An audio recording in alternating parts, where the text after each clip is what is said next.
Hey, good afternoon. Just wanted to do a quick update. I hinge cut this area about 6 years ago. This is a little bedding I made about 20 yards off the field there with some paracord. I had to tie it up. We wanted to get that 6 feet structure.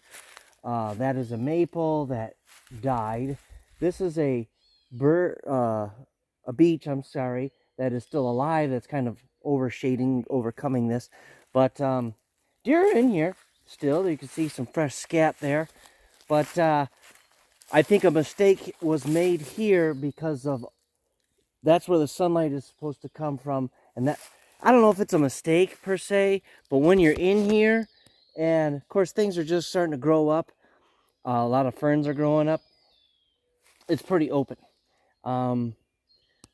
But nonetheless, there is some still beds in here, and the deer do use it, but just not quite as thick as I would probably want it. But once the vegetation grows up in here a lot more, I'm sure it'll be different. So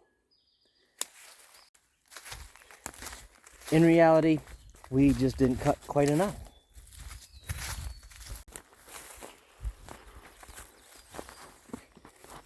Here's about a 6-year update on all the switchgrass and stuff. That's miscanthus there. Nice little pond here, gets used a lot.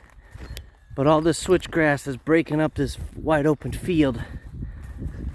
We planted about 6 years ago.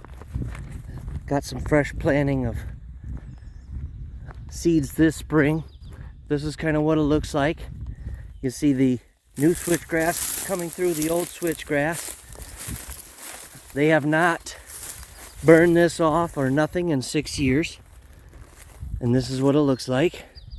That stuff will grow right through it. You could mow it and get rid of it.